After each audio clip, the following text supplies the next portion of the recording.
It's a beautiful bacon day, Cookie Crusaders. Today I'm going to be revisiting the Summoner team. I know a lot changed when the Magic Candies came out with Espresso, with Purple Yam, with Vampire.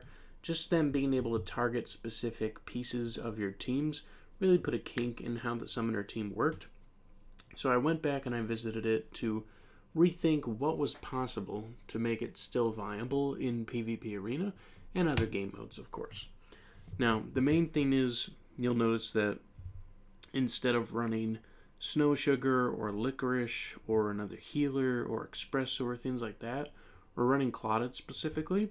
And the reason is that the way the Summoner team works the best is that if you can remove the frontal defenses, you will eat away at their midline and backline so fast that they don't even have a chance to stand up against you, because the front tanks are only as good as their supporting units behind them. Purple Yam, really great. Dark Cacao, really great. Hollyberry, still pretty great. But nonetheless, it's a defeatable team for that reason. And you gotta think, they have the monocle, so they have extra healing potential. So really, it's that eat in, push into their whole setup. Now, if there was another team that had like a healer in the back, it'd be a little bit more tough if they had that and the monocle. But if they did, they'd be sacrificing one of their tanks here, because this is a 4 frontal tank unit. So this is a very heavy, chunky defensive team. So it's technically not something we should be able to break into, because they don't even have a midline that we can get to. We just have to chip away at 4 tanks. But I'm going to show you how it works anyway, and then we'll discuss the toppings. So, main thing here is Pumpkin Pie is reducing that healing capability. So, the healing that Vampire is doing, any healing that Financier is doing, that's being reduced. Clotted is just such a main piece here, moving that tank to the back line so that all the other cookies can push through, and that is how most of your damage is going to be done. Now, in a lot of cases, your team is going to come down to the last units, maybe even just the summon units, because you are only running one healer, which means you are depending very much on the damage output rather than being able to heal your team and keep up with the damage that they're doing too. But because of the pin cushion and the overall damage of your team, you have quite a lot of units going for you. Now, as you can see, we didn't win that time, and that was due to bad criticals, but that's okay. We're going to run it again because we can beat this team. So, it does have a little bit of critical RNG that you have to depend on for your team, but this is just against a 4-tank team. If you're running against a non-4-tank team, which I'll show you in a minute, you'll probably have a little bit better odds, maybe even a lot better, depending on what their setup is. So as you can see, this time around we have more damage chipping into them. We haven't lost Clotted yet, so Clotted really is like that main piece. And as you can see, this time we have Crunchy left over, and we were able to take them over. So that crit RNG did make a difference. They probably had really good crits the first time.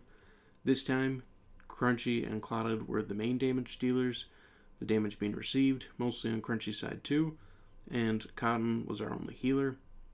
But mainly what's happening is just Pumpkin Pie is reducing the healing that their enemy units can do. We have Oyster bringing out those extra units that deal high damage attack, give high critical damage, increase our critical percents.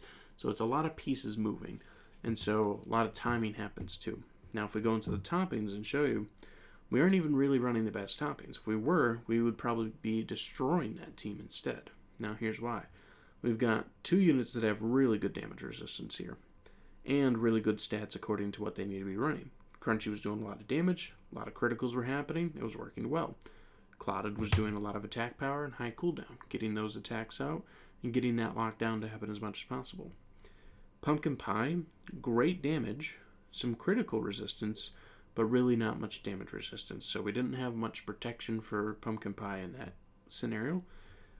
Oyster, because we need those units out for the little minions, we have a full cooldown build on her, and I personally don't have damage resistance and really good cooldown toppings at the same time. So for that reason, we have 0 protection on her. We just have that 10% that we get from, not 10%, the 15% we get from the monument, and that's it. Other than that, our entire team is running blank as far as like additional protection. And then with Cotton, same thing because of that guild setup, high cooldown, only 1.5% of damage resistance. So that's 3 units that could technically survive a lot better and a lot easier if they had like 25-30% damage resistance substats, which means that the continuation of the pieces, the continuation of their units coming out, dealing more damage, more healing happening, it would increase the survivability and the potency of the team beyond even normal limits. So that's why I wanted to show you that this team still has a lot of viability. And we're going to go against a couple other opponents just to show you what you can kind of expect. So this team, Speed Burst team. So this time, if we can get past that frontal unit, we can get to the mid units, which would be a Claire and Seafarer. And they do still have a healer. So it is someone that, can out-heal our damage if correctly set up. But not even a rough chance. We had so many units coming at them so heavily that even though they had 2 tanks, because Caramel Arrow can be considered a tank, and even if not, Pure Vanilla gets those good shields, we didn't even give them time.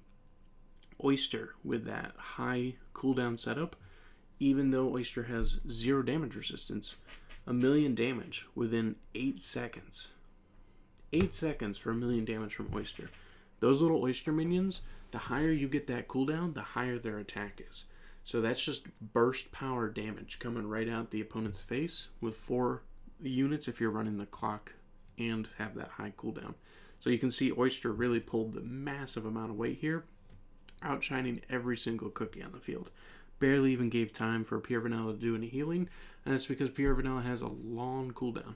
So maybe if the shields had gotten off, they would have had maybe 5 to 6 more seconds of delay, but our team would have still chipped away and eat all that entire team setup without too much problems.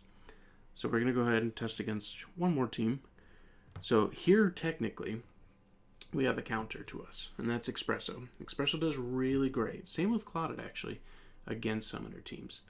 Here's the thing. Since we are running Clotted, and we have a pretty decent cooldown on the substats, we should be able to push past either Financier or Wildberry, whoever he pushes, and then get in and take out Espresso to take the lead. So let's test it and see. Espresso is a counter, so it's a high chance that they could do very well against us still. But thanks to Clotted, we have chances to also push back in. And so we did move Financier out of the way. That means that no buffs and no heals to Espresso. Our team gets into that middle point.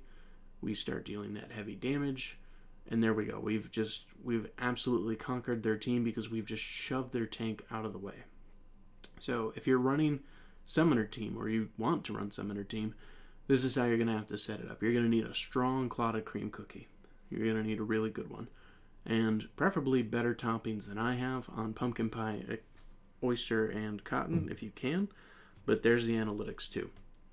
Espresso still did amazing damage. Financier, amazing damage. Vampire in their team, amazing damage. They had counter units to our team. They did.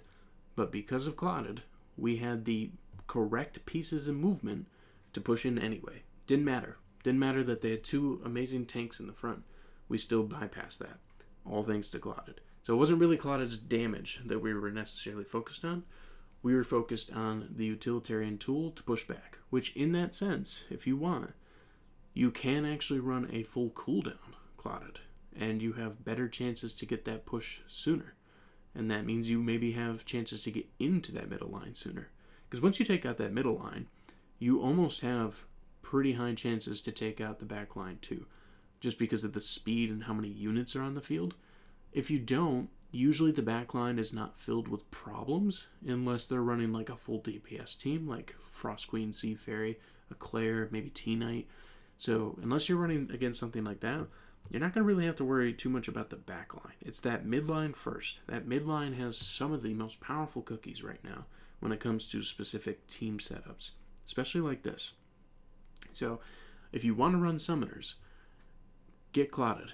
Get Clotted, get him upgraded, get him equipped with good toppings. You're going to need it. You're going to need it to be able to push past that front unit. And you can run out of their teams with Clotted with this sense of mind too of getting that middle team out, but yet again, you're bringing up so many minions and bodies with all the summoners, that's the reason it works.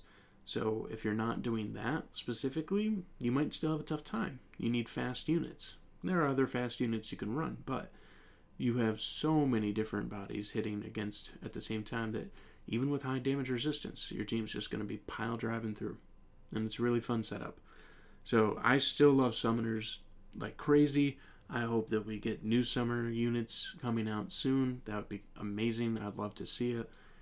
If I can get better toppings for some of these guys, maybe we can build some even stronger teams. It'd be fun. But tell me your feedback in the comments. I'd love to hear it as always.